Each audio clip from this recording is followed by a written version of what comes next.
शिवसेनेकडून पुढील विधानसभा निवडणुकीसाठी स्वबळाची तयारी सुरू असल्याचे विधान शिवसेनेचे प्रवक्ते आणि राज्यातील कॅबिनेट मंत्री संजय शिरसाट यांनी केले। या विधानानंतर 2029 मध्ये होणारी विधानसभा निवडणूक ही भाजपा, राष्ट्रवादी काँग्रेस विरुद्ध शिवसेना विरुद्ध महाविकास आघाडी अशी त्रिकोणी होईल, अशी चर्चा अनेक राजकीय विश्लेषक करताना दिसत आहेत। पण प्रश्न असा आहे, खरंच एकनाथ शिंदे यांची शिवसेना स्वबळावर निवडणूक लढवू शकेल का? आणि त्यासाठी लागणारी ताकद आणि हिंमत त्यांच्या पक्षात आहे का?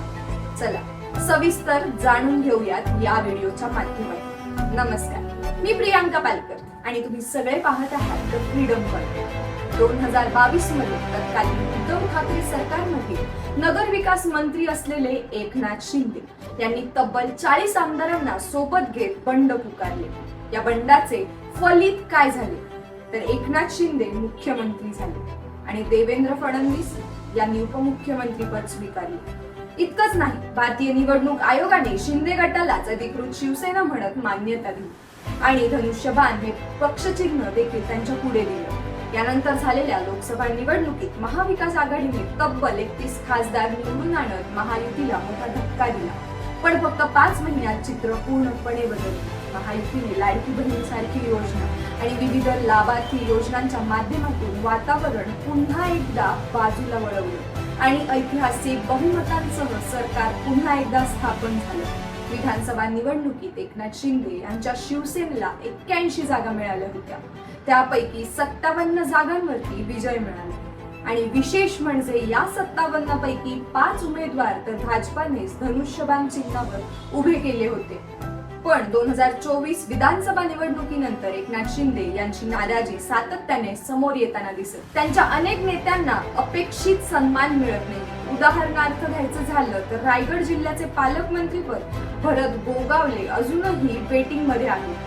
नाशिक जिल्ह्याचे पालकमंत्री पद मिळेल म्हणून दादा भुसे अजूनही प्रतीक्षेत आहेत। इतकंच नाही, सातारा जिल्हा परिषद निवडणुकीत शिवसेनेचे नेते आणि पालकमंत्री शंभूराज देसाई यांच्यासोबत पोलिसांकडून मारहाणीची घटना देखील समोर आली आणि राष्ट्रवादी काँग्रेस सोबत बहुमत असूनही सातारा जिल्हा परिषद अध्यक्षपद शिवसेनेला मिळालेले नाही।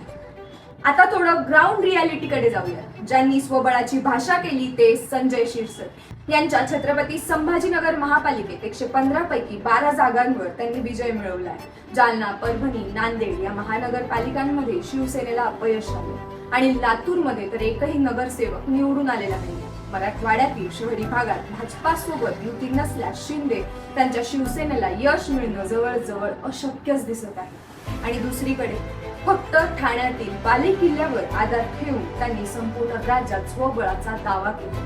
हे स्वतः शिवसेनेच्या नेत्यांनाही धोकादायक वाटत आहे। मग प्रश्न असा आहे, संजय शिरसाट सारखे नेते स्वबळाची भाषा का करतात? याचं उत्तर खूप स्पष्ट आहे। महाविकास आघाडीतील किंवा इतर पक्षातील नेते आणि संभाव्य उमेदवार यांनी आपल्या पक्षात आकर्षित करण्यासाठी ही एक रणनीती असू शकते, कारण इतर पक्षांमधून नेते आणल्याशिवाय शिंदे आणि त्यांची शिवसेना मोठी होणं कठीण आहे आणि महायुतीमध्ये स्वतःचं महत्त्वाचं स्थान टिकवून ठेवण्याची गरज देखील आहे। म्हणूनच स्वबळाची भाषा ही खरं तर निवडणूक लढवण्याची घोषणा नसून नवीन नेते पक्षात आणण्यासाठीच एक राजकीय धोरण असू शकतं। तुम्हाला काय वाटतं? शिंदे यांची शिवसेना खरंच स्वबळावरती जिंकेल? तुमचं मत काय आहे हे आम्हाला कमेंट्स मध्ये नक्की सांगा। व्हिडिओ आवडला असेल तर लाईक, शेअर आणि सबस्क्राईब करायला विसरू नका।